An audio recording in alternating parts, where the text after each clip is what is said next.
እንግዲህ ሰው ጸሎት ሲጸልይ አንድ የሚገባው ነገር የሚጸልየውን ጸሎት እየሰሙ መጸለይ ነው። ብዙ ጊዜ ጸሎት ስንጸልይ ሐሳባችን ይበተናል እና ሐሳባችን ከሚበተንባቸው ምክንያቶች በጣም ብዙ ናቸው። ራሱን ችሎ አንድ ትምህርት የሚሆን ነገር ነው።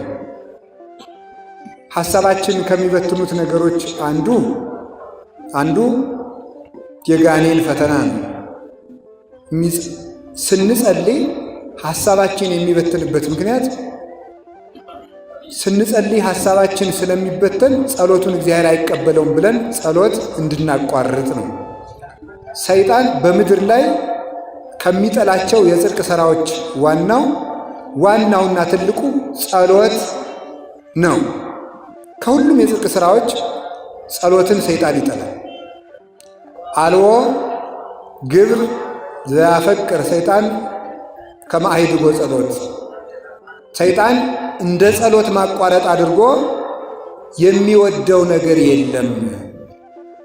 ስለዚህም መጀመሪያ እንዳይጸልዩ የጸሎት ጊዜያችንን ሌሊት እንድንሻማ ማታ በማይረቡን ነገሮች ጊዜያችን እንድናመሽ በማድረግ ማታ ካመሸን ሌሊት መነሳት ስለማንችል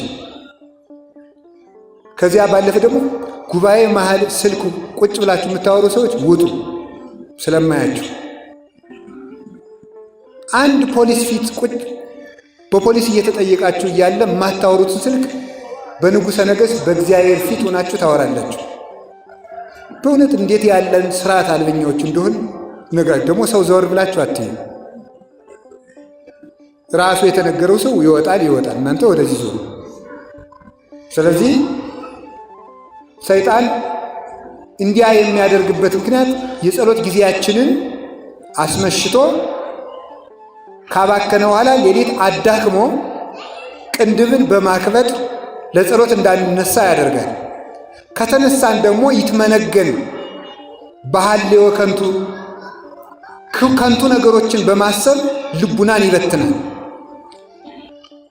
ከተቻለው ለጸሎት አለማስነሳት፣ እምቢ ብለውት ከተነሱ ደግሞ ሐሳብ መበተን።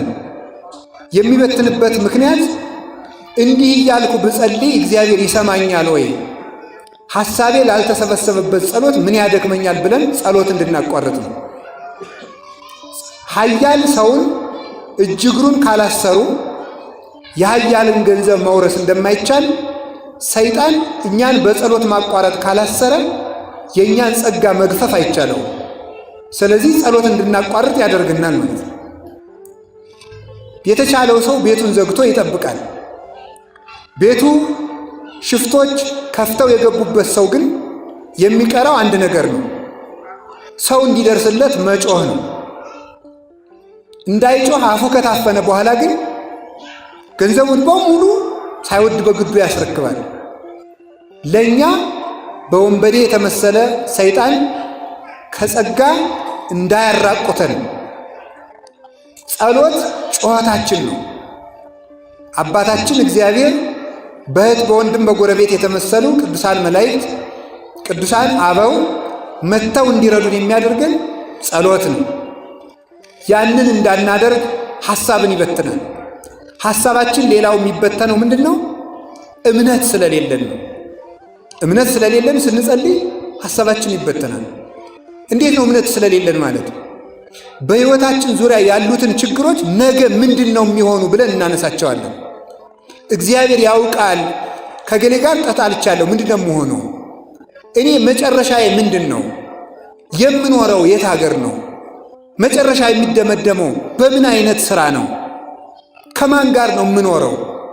እንዲህ ያለውን ችግሬን የምፈታው በምንድን ነው በማለት ሆን ብሎ ጸሎታችን ላይ የሕይወታችንን የዛሬና የወደፊት ነገሮችን እያስታወሰ ያለፈ የኃጢአት ታሪካችን እየዘረዘረ በጸሎት ጊዜ ላይ ሐሳባችን እንዲበተን ያደርጋል። ለዚህ መፍትሄው ማመን። እምነቱም እንዲህ የሚል ነው፣ እግዚአብሔር ያስብልኛል። ግድፍ ላይ ለእግዚአብሔር ሕሊናከ ወውቱ ይሴሰየከ፣ ሕሊናህን በእግዚአብሔር ላይ ጣል እርሱም ይመግብሃል።